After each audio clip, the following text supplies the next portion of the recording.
interested in a solution that is based completely on the requirement of the international legality. Thirdly, it is unique in the sense that it enjoys a consensus support in the Arab world, and the Arab initiative is included in this document. So I think that the roadmap, in terms of its context, is alive and will remain alive as long as the conflict remains alive. The question is how the parties, Israelis, Palestinians, and the third party, will make use of this document. And I think that the main reason why it hasn't been useful yet is that the third party, which is the author of this document, has never invested enough political capital in making it work, in making it serve its own purposes. And now there seems to be, hopefully, a different atmosphere. And I think that the two sides and the third party, the quartet in particular, will lead a revival process to the peace process on the basis of the roadmap, which is good enough to meet the basic requirements of the majority of Palestinians and the majority of Israelis. Thank you very much indeed. Ghassan, Khatib, how can the document be said to be alive when so many people have died since its inception? It's like a surgeon saying the operation was a great success, but the patient died. Well, it's true that many people have died, but this is another reason why we have to search for whatever means that can enable us to put an end to the continuity of the killing. But it hasn't done it. It hasn't done the job. It hasn't done it. In my view, it's not the fault of the document. It's the fault of the parties that are not able to make use of that document, and particularly the author, the initiator of this document. I mean, when this document was presented, we in the region, especially Palestinians... You're talking about the Americans here. Yes, the Americans and the quartet, but basically the Americans, they just put this document forward and they did not do what it takes. Ghassan, Khatib, thank you very much. Alastair Crooke, let me ask you to speak in favor of the motion, please. Thank you very much. I propose to argue, ladies and gentlemen, that what remains, I mean the roadmap, is process and only process. That the credibility and legitimacy of the underlying contract on which the roadmap was founded has long since eroded. And this means, essentially, that the prospects for any substantive outcome are dead. The flaws that undermine the original contract are simply just unacknowledged and unaddressed by both the international community and also by the roadmap itself. I would suggest to you that simply optimism and process alone is insufficient to overcome the obstacles that it faces. I believe that there are three principal flaws to this. Firstly, that any successful political process that deals with conflict must have as a basis inclusiveness. Inclusiveness both internally within the Palestinian context and externally as well. A critical mass of support is necessary to take this thing through. This is simply a recognition of the psychology of conflict.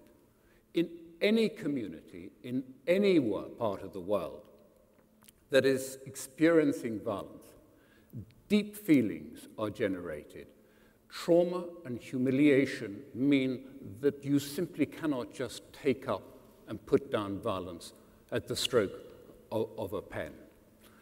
There needs to be this large, broad support, both internally and externally, to carry this forward. But this support, ladies and gentlemen, I believe the consensual basis that may have existed in '93 has been shredded, and has been shredded in the estimation of the participants of the process by the salami slicing of the West Bank, by settlements, by military roads, by checkpoints, which for Palestinians has meant that the prospect of a Palestinian state has not come closer during this incremental process, but has receded.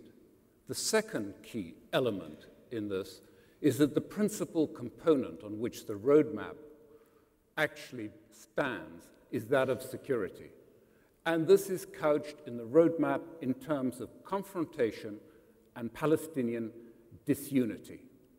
But this approach demonstrably has failed. It failed with Zinni, it failed with Tenet.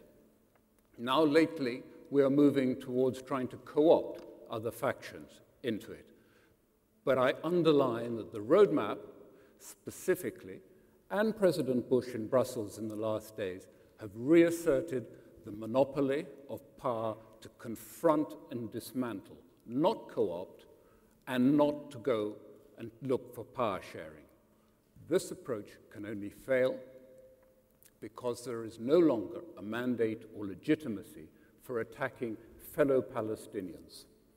Finally, the last element is the one touched on my colleague, the omission of its clear destination for the process. 67, and Jerusalem is the capital of the state. This puts in jeopardy the fragile historic compromise, and putting that in jeopardy can undermine the justice of the process as seen by Muslims everywhere in the world.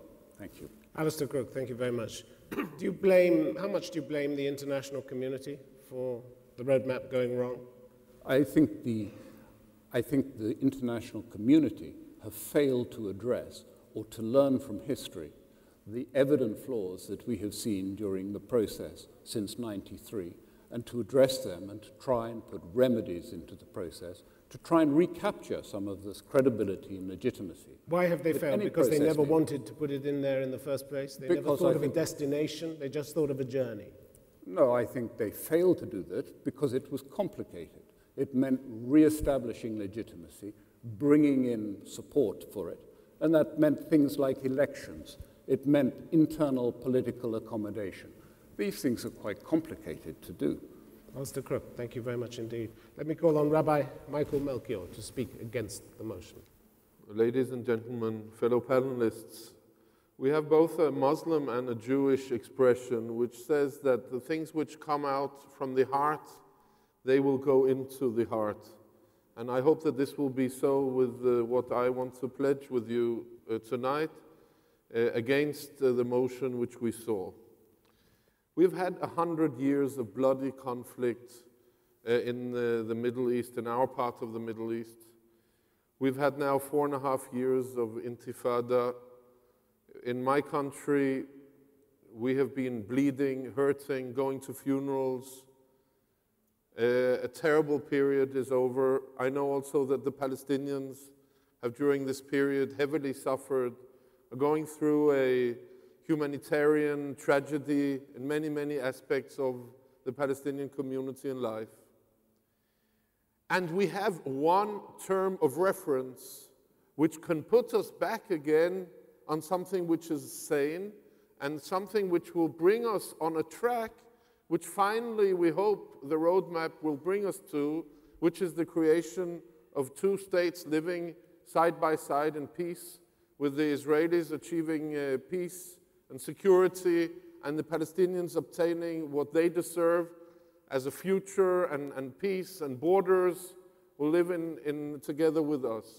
We have one term of reference, and that's the roadmap, which is accepted from all parties, has the legitimacy of the international community, it's accepted by the Israeli government, by the Palestinian Authority, and our situation, with all due respect to my colleagues who are trying to kill this roadmap, I must tell you that we are in a new situation. We're not where we were half a year or a year ago. Maybe you were right a half a year or a year ago, that there was not much perspective. But now we're starting now taking up with roots, and it's important what is going on now in the disengagement in Gaza and the northern West Bank and the northern Samaria. It's a very crucial step, which gives a signal from Israel where we want to go, and we know that we have to bring this disengagement now as a first step to bring us onto the roadmap. We've seen now the Palestinian leader Abu Mazen dealing seriously